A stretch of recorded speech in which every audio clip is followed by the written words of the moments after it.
Hear you. I'm sorry. Or cats, dogs, all types of stuff is going on in people's homes. So when we can be affirming and being mindful of what I like to call, or the term, proximity bias, right? Making sure that we're being fair when it comes time for promotion and raises. While you might not be able to physically see someone in the workplace, doesn't mean that they're not doing their job, right? Honoring productivity, because I know folks that sit right in a cubicle on a desk and they're not doing anything either.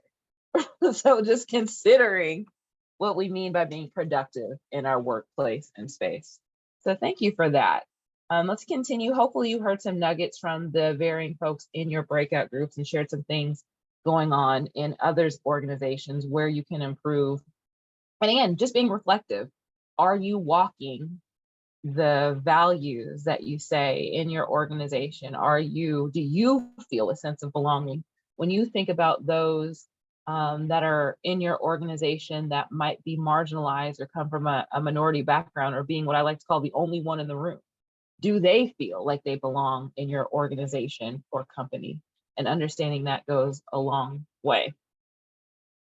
So as we move into this, because it's going to be kind of a mashup of employee resource groups and then also psychological safety and creating a culture that creates space for your employee resource groups, and then just a culture of inclusion and belonging. So just to start us off with common language, some of our organizations might have ERGs or BRGs, but just to put us in the same lexicon of language, employee resource groups or ERGs, and I'll continue to say ERG as we move forward, are employee affinity or experience-based groups that include, but are not limited to, committees that create synergy around belonging, community building within and outside of the organization, personal and or professional development opportunities, networking opportunities, promotional opportunities, mentorship, recruitment, and retention. There can be a number of functions that come out of the ERGs, but it's really bringing folks together with a common interest, common culture.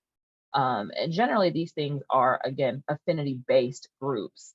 They may also, depending on your organization's language, could be called an affinity group, business resource groups, or diversity groups. So oftentimes they can go by many different names. Most popular, though, are employee resource groups or ERGs. Just to provide a little history of what and where ERGs have come from. ERGs, originally called workplace affinity groups, began sometime in the 1960s, and this was actually in response to racial tensions in the US. And we think about the civil rights movement and what was going on. And we're thinking about workplace tension. And as groups kind of leaned into affirmative action and hiring and becoming more multicultural, more diverse in the workspace, there was an opportunity to create spaces for folks to be able to come together. So in 1964, along with the company's Black employees, Joseph Wilson, the former CEO of Xerox, came up with the idea alongside his Black coworkers and employees, the idea in the response to the race riots that they would create a Black employee resource group. This occurred in Rochester, New York, where they were headquartered. At that time, Xerox had a progressive hiring program, but once hired, Black employees still face discrimination. And oftentimes, many of us that are minoritized face discrimination in our job spaces still today in 2023. But when we're thinking about 1970, Wilson and Xerox Black employees launched the National Black Employee Caucus to create a safe space for their Black employees to discuss their experiences, advocate for change within the organization. And this caucus was the country's first official ERG. Shortly after, we see that Hewlett-Packard began their first LGBT ERG, their lesbian, gay, bisexual, and trans group, called the Gay and Lesbian Employee Network, also known as GLEN, in 1978. That group is now known as the Pride Business Impact Network. So while some folks think that this is a newer thought process or idea, these ERGs and BRGs have been around for quite some time, and also not just here in the US, but internationally, we're seeing more groups pop up. I do want to showcase a quick video, because you might be wondering, well, who is this Xerox CEO? And what was this Joseph Wilson talking about?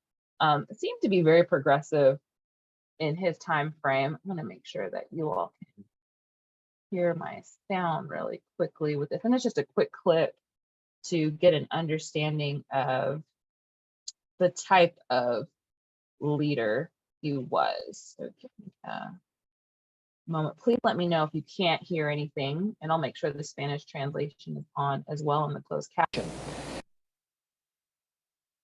Give me a moment to get that going.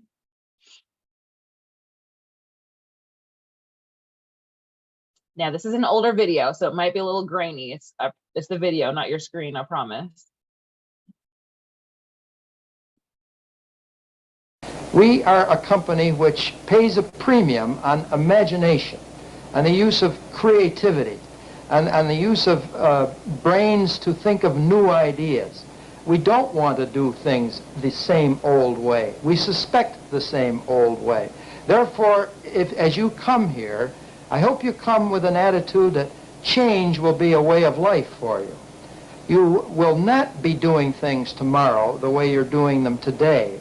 And if you do, we will feel that some way or other the momentum that has taken years and years to build up is perhaps slowing down, and I assure you we'll bend every effort we know how to keep it from slowing down. Therefore, we're seeking people who are willing to accept risk, who are willing to try new ideas, who have new ideas of their own, who are not afraid to change what they are doing from one day to the next or 1 year to the next, who welcome new challenges, who welcome new people, who welcome new positions. And if you're that sort of person, you'll be very welcome here at Xerox. Okay, so that was kind of a promising spiel, and that is the speech that he gave at the orientations of Xerox, right? So thinking about this maybe older video from the 1960s, 1970s, innovation and psychological safety was being talked about then. It just wasn't called that. So just thinking about your own organizations, how does that show up? Well, what's going on globally with ERGs? Because again, this is a global phenomenon as well. A study was done around 2010, 2011 by the Mercer Global Equality, Diversity, and Inclusion Practice. And at that time, women ERGs were growing in popularity in Europe, Asia, Latin America, and Australia, New Zealand, as well as multicultural, LGBTQ+, and other diverse ability ERGs were also on the rise. Today, we're seeing more ERGs for employees with disabilities, single parents and caregiving ERGs, faith-based ERGs, allies, and more. So there's a number of ways and employee resource groups that you can create within your own organization. I have a photo here. They're called the Greglers at Google. Google has no shortage of ERGs for their organizations and those that work for Google. And this one is about creating community for Googlers of a certain age. I'm going to quickly read this kind of advocacy statement that they have. The Greglers help Google succeed by sharing their experience and by advocating for the needs of Googlers and users as they age. The Greglers advocate for age-positive policy change within Google. They promote awareness of age diversity and issues related to age and support transitions throughout Google careers so that Google remains a workplace that works for everyone. So that is the whole point of the Greglers. They have a number of other organizations. You might just check out their website. If you go to about.google belonging at work, you can see a whole list of the ERGs that they have in their organization. So what are the impacts of these ERGs? And I'm just kind of a quick graphic here for you to consider, be it Young Professionals Network, a Black Network, Latinx Network, Pride Network. There are a number of ways in which you can bring folks together, but what are the impacts? Why do they exist? Well, the McKinsey report states that these do help to further the DEI efforts in your organizations by fostering inclusion, improving diversity, and promoting external impact. So what do these three things mean? Sounds great, but what does that actually mean in practice?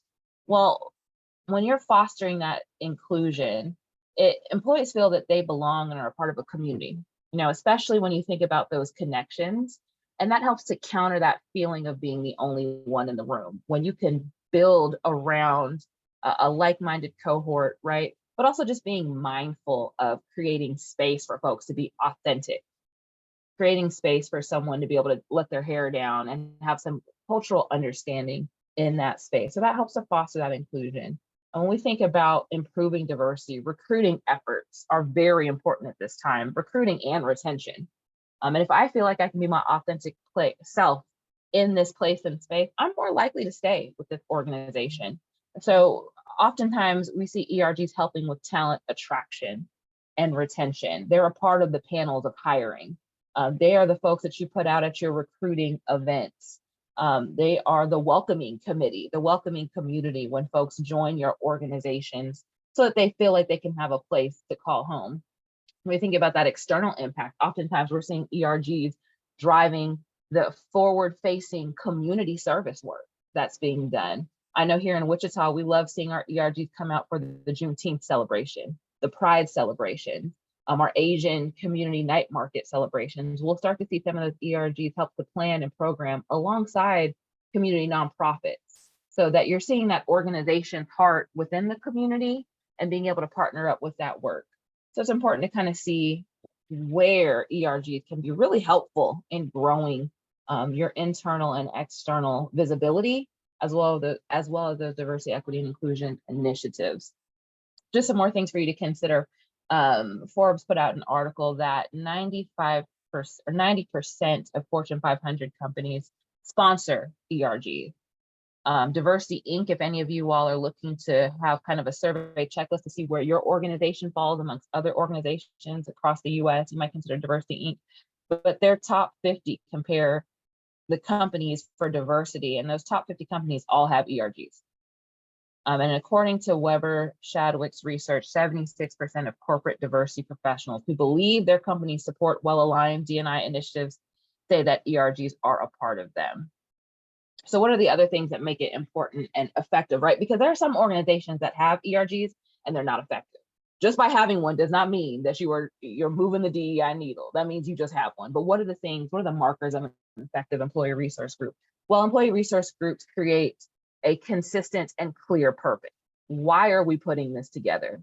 What is the need? What are we answering and what are we asking in our organization? Why do we feel like we need to put one together? So having the why is very important. Alignment with your strategic and DEI planning. How do your ERGs align with the overall goal, mission, and vision of your organization? This is not just some subgroup that we're throwing together, but how are they important to the work that we're doing? And how do they see themselves in our values and in our true planning? What is executive leadership or, and some of you may have executives, some of you might just have leadership, maybe you have C-suites in your organizations, but what is their buy-in? What does that support or sponsorship look like? Are they a part of the ERG? Are they connected to the ERG? Oftentimes we'll see where organizations have these smaller groups, but no one knows what's going on at the board level or the executive team. It's just a little club for the organization. And that's not an effective ERG. How are they bought in and how are leaders bought into the creation and the sustainability of an employee resource group? What does energized recruitment and retention look like? Because sometimes we'll have ERGs doing all the work for a company and there's 3 people in there. So how are we getting folks engaged with that organization? And how are we ensuring that this is at the top of mind when we're onboarding, when we're hiring? When I get on your website, does it talk about the ERGs and what's going on? And who's a part of that? Who's the leadership on the ERG? Are there subcommittees? What's people's roles? And then just making sure that ERGs are not tokenized diversity efforts, right? We also don't want to just lean on our ERGs to be the face of DEI for every little thing, or that they're coming up with all the recruitment efforts, or we're only tapping them for one specific expertise. But how are we in fact creating a holistic opportunity for our employee resource groups to thrive within the organization, outside of the organization, and ensuring that if we're asking them for additional expertise, while this might be a volunteer group, what are some of the benefits for those that are doing that extra work, right? Because extra unfunded mandates are not fun. So how are we ensuring that people feel like their expertise is really being respected and heard and taken care of? So as we move forward and we think about creating this space, because some of you, and actually if I could see, if you want to drop in the chat or a raise of hands, I just would love to get an understanding of how many organizations have employee resource groups already. Show of hands with your digital hand or drop in the chat. You might just say, yeah, we have ERGs, we don't have ERGs. Would love to just see, kind of scrolling on lots of different pages. Okay, quite a few on here. It's certainly not overwhelming, but okay. Well, thank you for, we got some folks working on it. I see that in the chat. Okay, so not a lot. So again, just some things to pull together for those of you that are wanting to create ERGs. There's just some tips and tricks for you to consider as you create them, and those of you that have them, how do you strengthen them? And as I kind of went through that list, is that list kind of checked off? Do you feel like you have an effective ERG? The other thing too is some ERGs are just truly created to start at the networking level. We just need to create community. So I don't want to say that those that don't have all those things, it still may be effective in the sense of we're trying to create community, and we want those to have folks that they can engage with, and that's really what the ERG is for, is community building versus some of those other pieces. But if you're looking to kind of scale your ERG, you may consider reviewing some of those things. For those of you that want to create the ERGs, you want to make sure that you have the space for that. Create the space for ERGs to thrive before you create the employee resource group. And there's some data out there. This comes from the McKinsey and Company report. Again, just a great space if you're looking for some DEI data and seeing what some best practices are. You may check out the McKinsey and Company report and just peruse their website a little bit.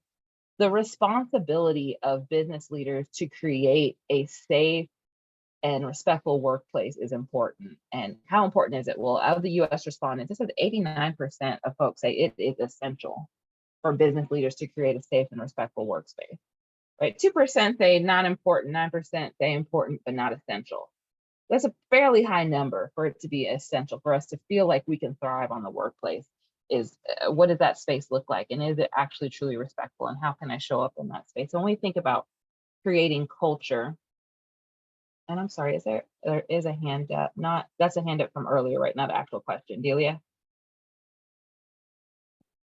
Sorry, yes, from earlier. Hold Okay. on. There you go. I was like, oh, There you you're good. go. I was like, oh, I don't want to keep going and lose you.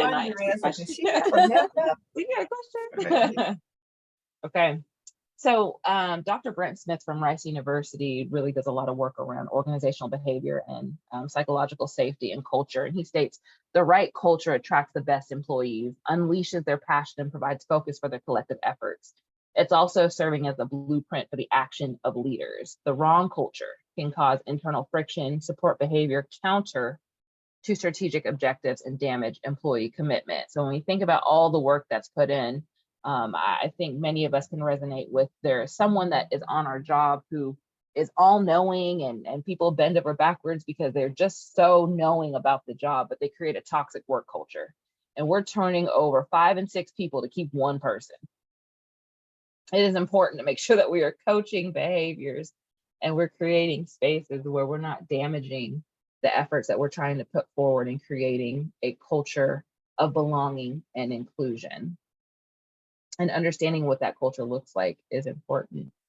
Just some common language here, just in case some of these things pop up. Intersectionality, and especially when we're thinking about ERGs, while we are growing in our employee resource groups, there is starting to see more crossover because people are intersectional beings, right? You may be Black, African American, and also LGBTQ+.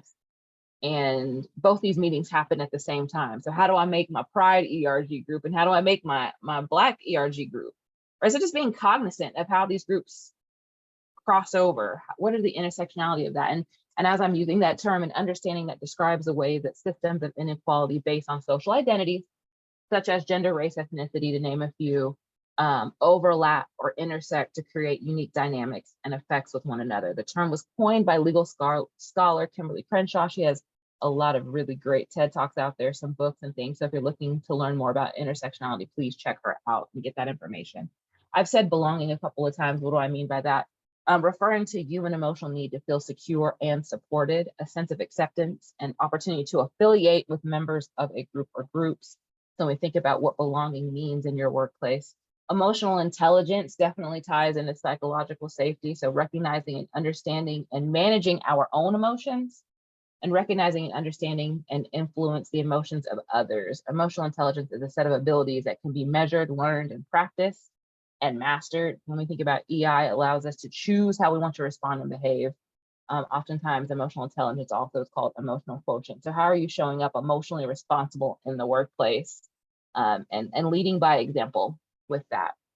We've already kind of talked about psychological safety.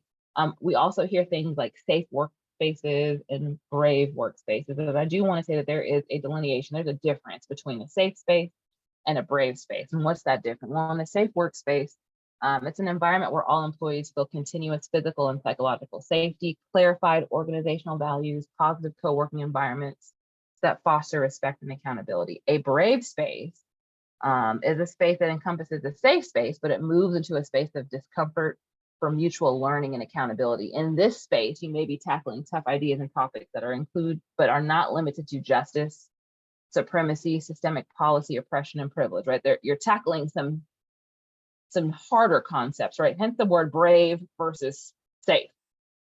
Both are also under attack though in this environment, right? Like, why do we need a safe space? Why do we need a brave space? So when you're entering into these conversations in the workplace, you do need that leadership buy-in, and you also have to understand what is the risk. And in some of these spaces, are you willing to hold to your values and beliefs that you say your organization has? Because you may have some folks push back on, why are we doing any of this work? Why is this even important? Or I feel marginalized by the groups that you're bringing in. So being prepared to have some of those tough conversations about where your organization is going is very important. And in that, in creating a space of psychological safety, you are thinking about members are comfortable admitting mistakes or bringing up difficult topics. The teams learn from each other through errors together, and it creates a safe environment where members openly share their ideas. When you think about or reflect about what you can and cannot do on the workplace, do you feel like you can share your thoughts and ideas? Are you embarrassed to share those thoughts and ideas? Can you dream big? Can you be bold in your spaces? Again, just a point of reflection.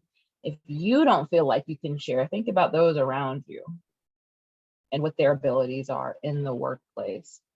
Some of the foundations of a strong culture is psychological safety, integrative inclusivity, and accountability. We can have grace and accountability together.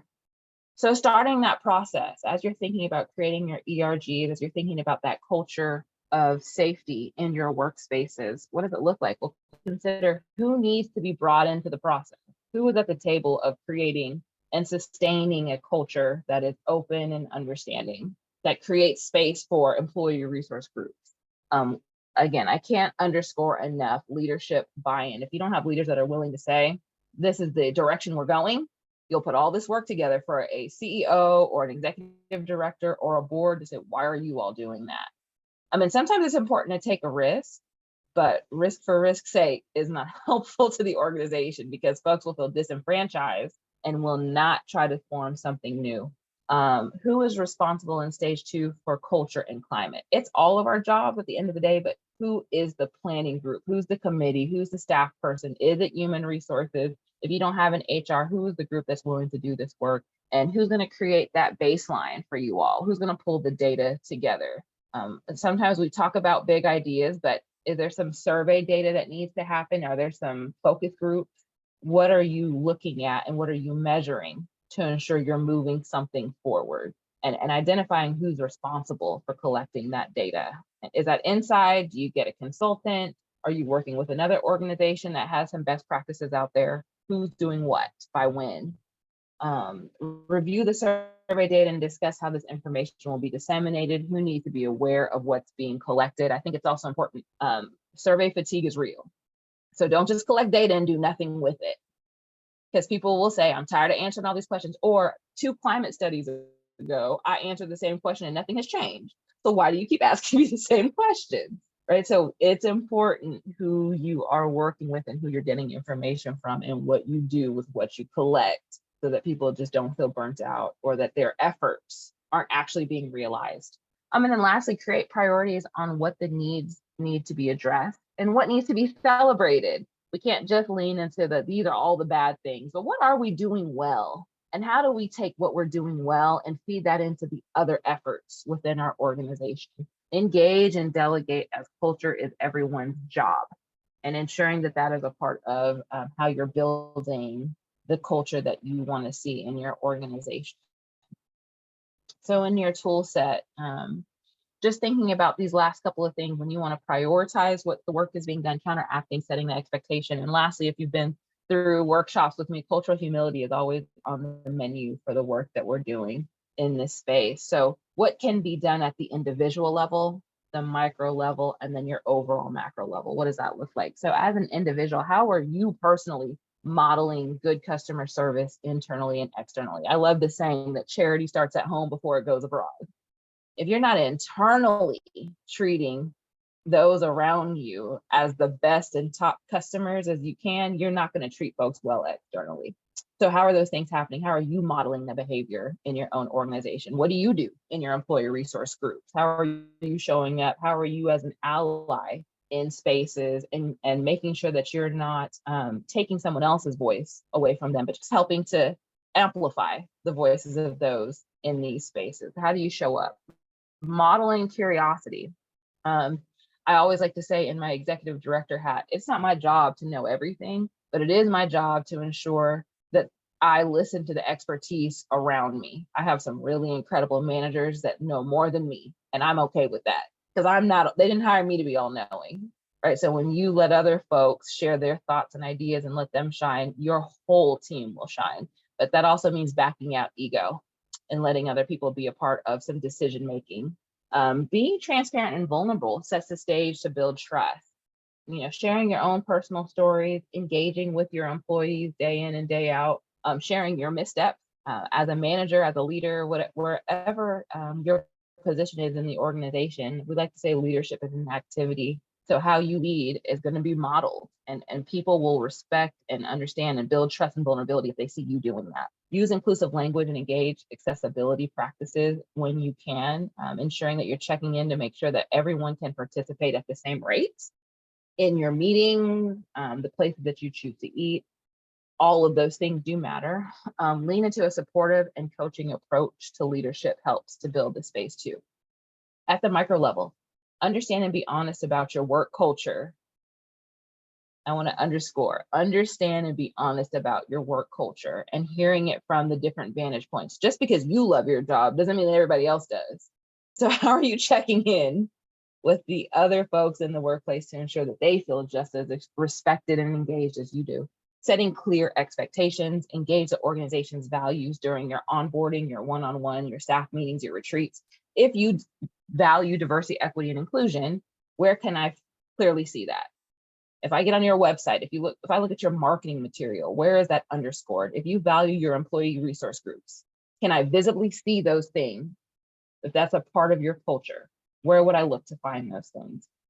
When you're interviewing, are your values embedded into the interview questions? Are DEI questions found in that space? When you get to the onboarding space, how am I seeing those values pop up?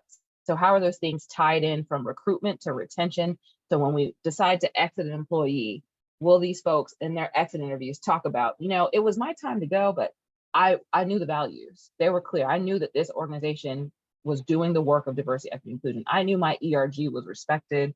I was able to grow in this space. So from start to finish, where are folks in that space?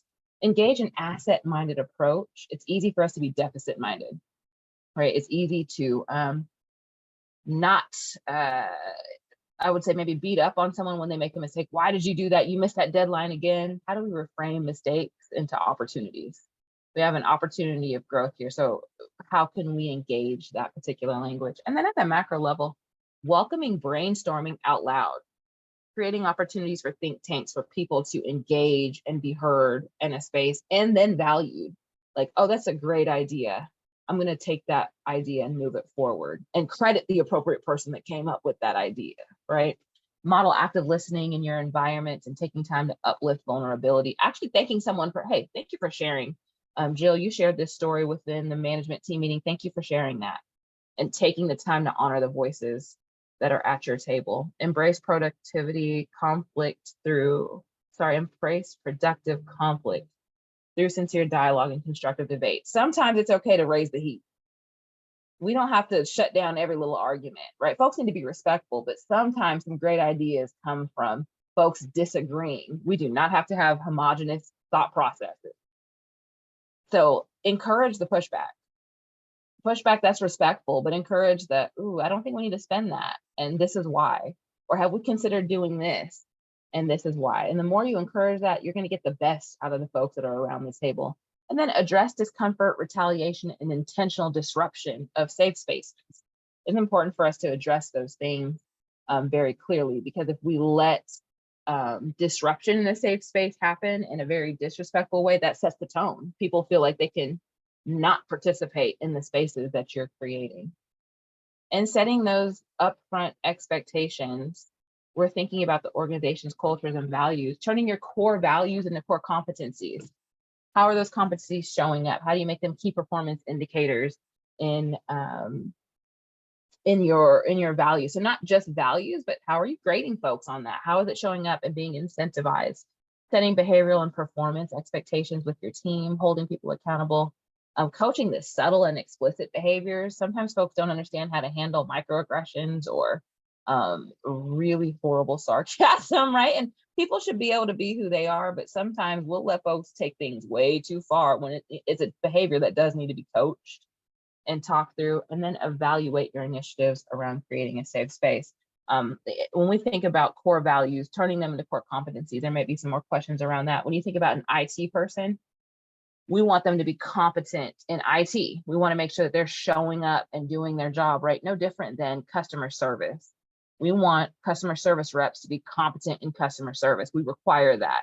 And customer service is at the bottom line of everything that we do. And so it's appropriate to say we require you to have good customer service values. Our core values are X, and we expect you to be competent in them. Bad behavior is a performance problem to be addressed, right? And you can use your performance systems to do that. But if you set your expectation, and if people step out of line, you have the opportunity to pull that up as a performance issue, starting with the coaching conversation, asking what's going on and how you can help. We don't necessarily, when we think about people missing deadlines, there's no law that says, oh, we're going to fire you for this deadline. It might be, for some, it might be very, very serious, but we reprimand folks every single day on things. We can't be afraid to reprimand folks on inclusion and belonging. And oftentimes we won't do that because we feel like, well, though that's not a part of our core value. Well, it's a core competency. So discrimination, harassment, and bullying, we're going to coach that out because that's not a part of what we do here on the job. So putting those into your competencies is important. And then lastly, that cultural humility. It's an ongoing process of self-reflection and understanding that you can't know everything. We're a global society, and there are no shortage of cultures and norms. How people identify continue to grow. And as we become educated, respect goes a long way. And I love the golden rule, right? Like treat people how you want to be treated. I've also heard treat people how they want to be treated. But to take it a step further, you have to educate yourself about other communities to really treat someone the way they want to be treated. So it goes further than just being nice and respectful. That's a baseline, that's a given. But if you want to use the appropriate pronouns, you have to teach yourself. If you want to use someone's actual chosen name versus their actual name, when we have international folks come to the US or come to our organizations and we call them Amy, but that's not their actual God-given name or their parents name them. Teaching your mouth how to say their name goes a long way. So how do we help folks not have to assimilate to be on the job, but they can acclimate to the spaces that they're in? We have an opportunity to have mutual respect and partnership and doing the work on our end. A quick thing for you to be able to utilize on your teams is if you want to just have a quick discussion, is a 5-minute psychological safety audit. And I will send this out to you also. You have the opportunity to use some of these things in your workspace, but you might ask some questions such as, if you make a mistake on the team, will it be held against you? Are the members of this team able to bring up problems on tough issues? Do people on this team sometimes reject others for being different? Is it safe to take a risk on this team? Is it difficult to ask other members of this team for help? And would anyone on this team deliberately act in a way that undermines efforts? This is an opportunity for you to engage within your organization to answer some of those questions, and then follow up with folks to see, hey, you responded this way, help me understand what's going on here, and do some coaching and engagement.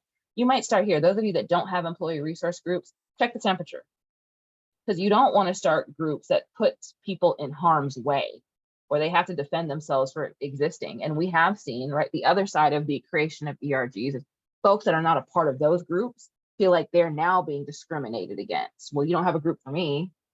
Where is the majority group for X? Standing firm on the organization values is going to be important. You don't want to start a group and then take away everything or hide that group, because it's going to take away the pride of place. And that's what you're really creating with these employee resource groups. So certainly check the temperature before you put marginalized and minoritized folks in a space that have to defend themselves, because that's happening every day oftentimes in workspaces already. So how are we affirming the groups that we create? So some next steps for you to consider, some goal statements, if you will. What can you do to generate psychological safety in your organization and or strengthen it? Because you might already be in this space. What approaches should you prioritize?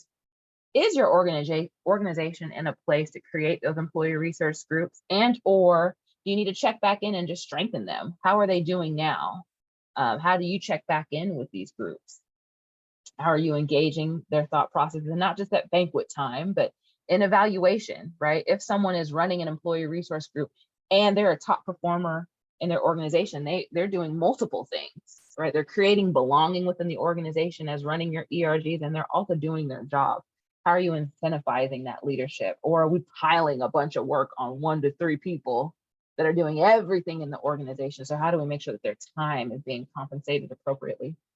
What is one commitment you'll make in the next month towards creating and or enhancing your safe spaces, and who or what will hold you accountable? My hope is that you check back in on the list that you create in 3 months, 6 months, a year, to ensure that what you're learning today is actually being implemented, because these are always good re-energizers, but it's what you do after we log off today that's going to make the difference within your organizations.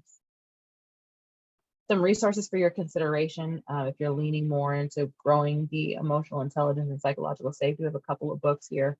And then there are no shortage of free ERG resources out there, be it from Diversity Inc., Indeed, Together platform. There are a number of platforms just to see what's best practice out there. There was that study from 2010 from the Mercer organization that has some really great information as well. And then I'm always going to present the other side. There are some folks that feel like the ERGs aren't important. I would say, again, gauge what you believe is important in your organization. I don't see ERGs going away. Over the years, we've seen them kind of ebb and flow, and we're back at a place in space where they are growing and blowing up again. So I think it's quality of the work that's being done and the culture of your organization that's going to create that healthy balance on whether or not you maintain your ERGs, grow them, or create other ones. So we are at a point of questions. I want to leave some space for folks to ask any questions they might have about employee resource groups, if you have some current ones, or if you want to grow them, or if I've talked your ear off enough this morning. We only had one breakout group. I'm sorry, y'all. This is more informative than interactive. Questions? Osis, did I say your name correctly? You did. Thanks, Danielle. Okay. You're welcome. Yes. You talked earlier about intersectionality, and you talked about how a Black person, for instance, may also identify as LGBTQ+, and the meetings may be happening at the same time.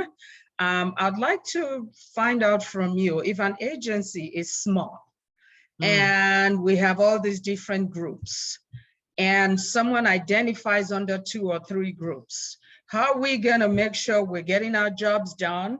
There's no pressure within the limited time, or as in the case of our agency right now, can we have an inclusion committee where everybody is together based on the size and the needs, but we make sure it is safe? That's what we're able to do right now. What are your thoughts about that? Yeah, so oftentimes with this only one in the room, there may be 1 or 2 folks that are Hispanic, and maybe 1 person that's a specific identity. And so groups will create those multicultural groups, or an inclusion committee, a belonging group, a diversity committee that just really encompasses all the diversity facets and creates that opportunity. You want to do what's best for your culture, but you can also have some of the offshoots. So maybe the larger group that actually does the work is that inclusion group. And then you can subgroup some folks out. So maybe there's 3 or 4 veterans, and they have a time that they choose that makes sense for them to at least just come together and share some opportunities. Maybe there's not a lot of work going on there, but there's just those little offshoot opportunities for lunch, coffee, lunch and learns.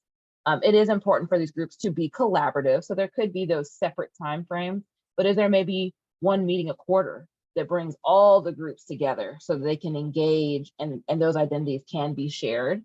Because ultimately that person is going to have to choose which group is most salient to them or where their talent is most needed. But there are ways to remedy that. So I think what you provided is an opportunity, bringing everyone together, but also opportunities for folks to offshoot where they can and not create extra unnecessary work, but have some of those cultural opportunities to come together as well. Got it. Thank you. You're welcome.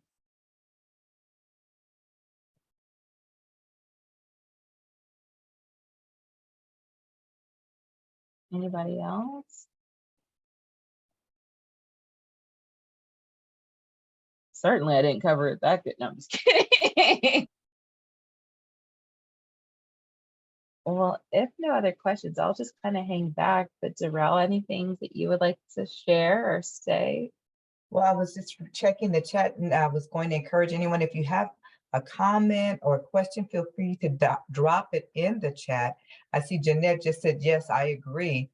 But if you have any comments, anything else you would like to share or ask Danielle, yes, you did an amazing job. Okay, Todd wants to say, Thank you. Tanisha said, how do you encourage those folks that don't think the ERGs are needed? Yes, and this comes up a lot. It's important to tie it back to your organization's values, right? If we say, inclusion is important to us, there are some folks maybe in our organization that don't feel like they belong, and really underscoring that and helping folks understand that. And maybe that's a one-on-one with folks, and also asking them, what makes you uncomfortable about the employee resource groups, to get an understanding from their vantage point, because sometimes it's just a misunderstanding. Data goes a long way too. What's the demographic? Maybe you're sharing, well, the reason why we need this veterans group is we have 3 veterans who are showcasing discomfort. And data showcases that when folks are able to come together on some cultural values and having those opportunities to come together, it strengthens the belonging.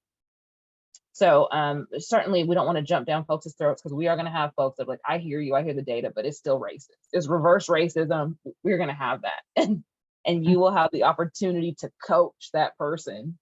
And some folks just self-select out of the organization because they don't like where it's going. We're starting to see some of that happen as well. But I think being clear is kind, clear with your values, and say, we'll just have to agree to disagree.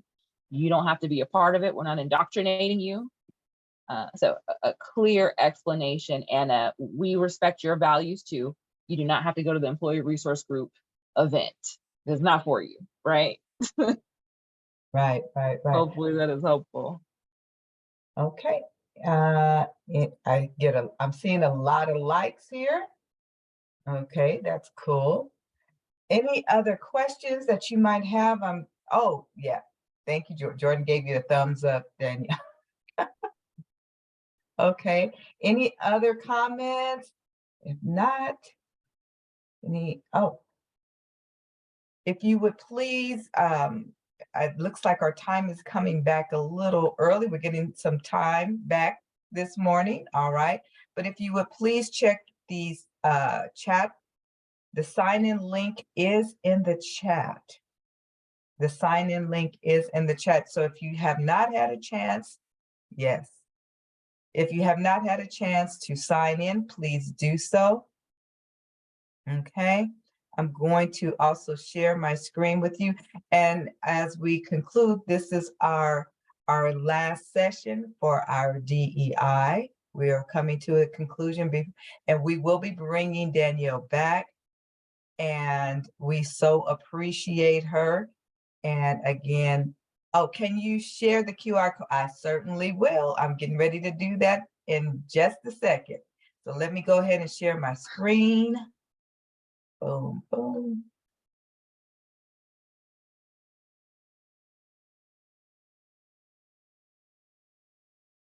Again, I want to say thank you to Danielle Johnson, and we appreciate all the information that you were able to share with us. If you cannot sign into the sign-in link in the chat box, you can go ahead and scan the QR code. Is that here for a second for those of you who need a few more minutes? If you would, you know what, Danielle, thank you again. let's give Danielle an emoji, applause, some hearts, some love, and say thank you.